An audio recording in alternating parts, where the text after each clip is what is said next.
Hey guys, my name's Teukeh, and in this video I'm going to share some of my tips and tricks I've come across while playing this game.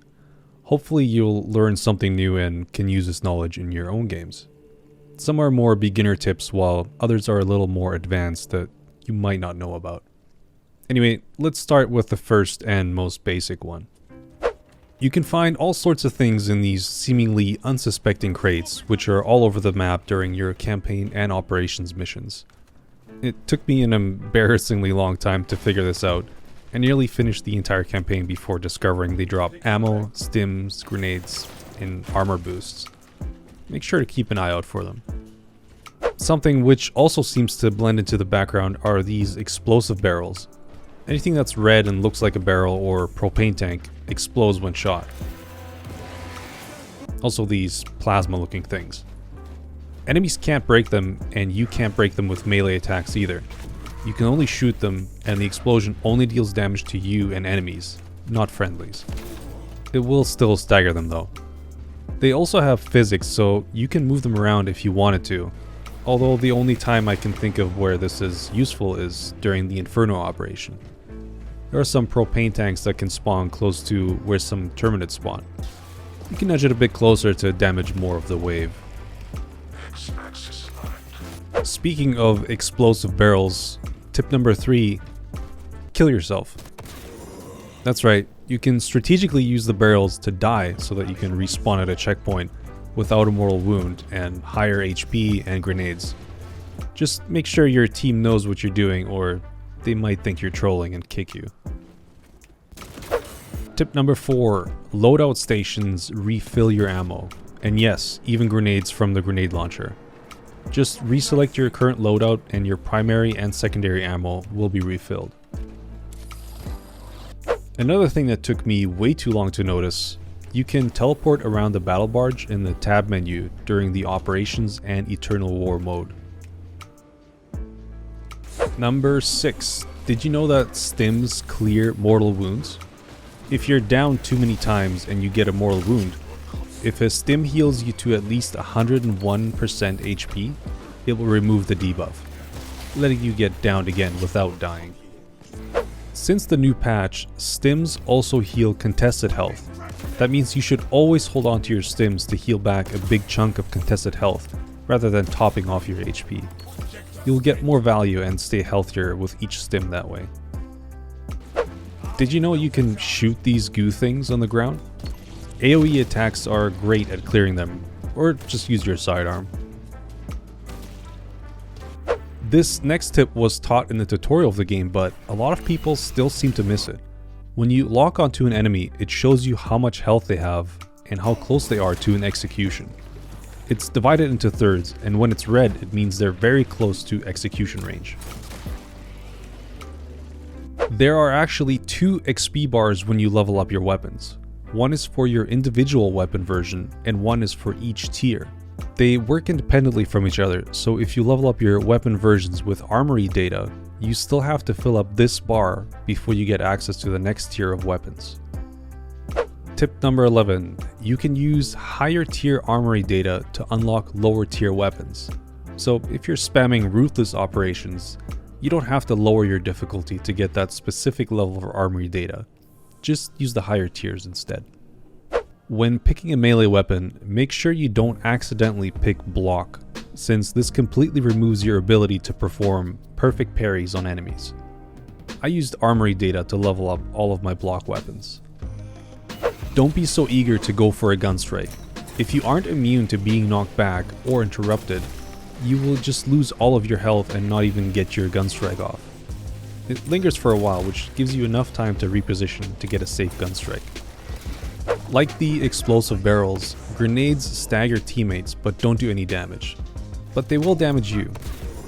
On the other hand, grenades from the grenade launcher do not damage or stagger you or your teammates, so fire away. Dropping below 30% HP to trigger certain perks can be done on purpose safely. For example, the heavy bolter gets 25% of your maximum ammo back when you drop below 30% HP.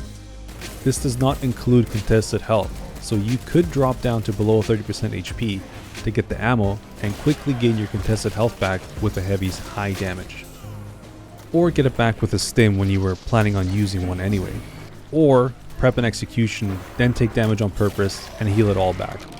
But this requires a bit of practice to know when you can do it safely. If you found a gene seed early into the mission and are about to enter a holdout section, you can swap it with a relic if you find one. Clear all the enemies and then go back to pick up your gene seed without the risk of losing it.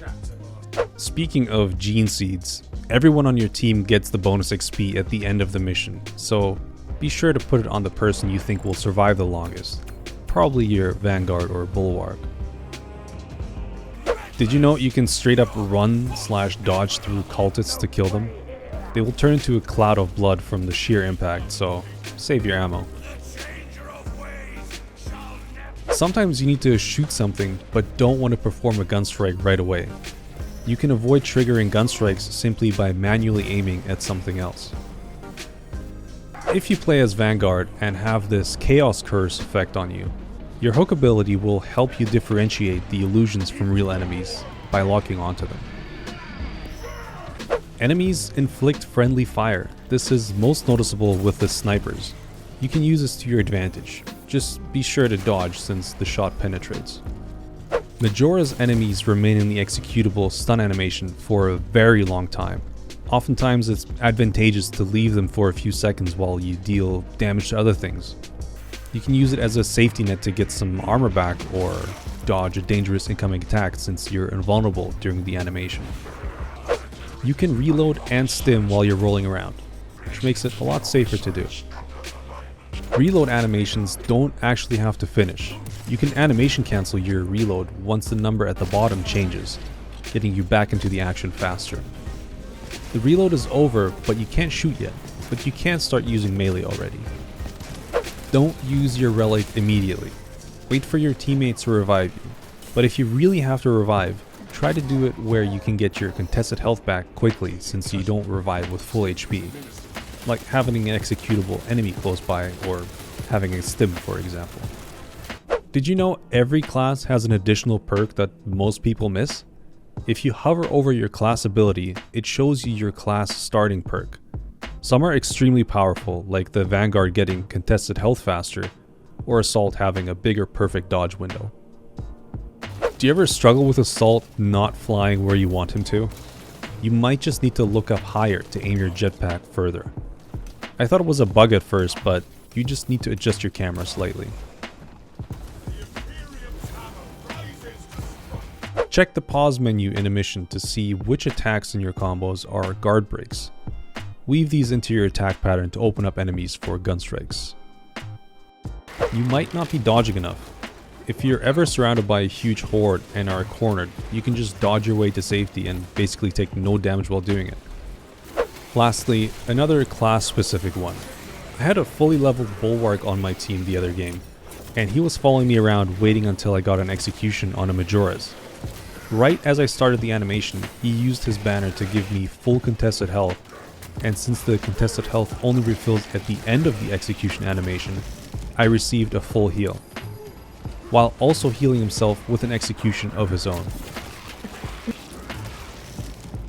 I hope with this video I helped you just as much as that Bulwark helped me in that game.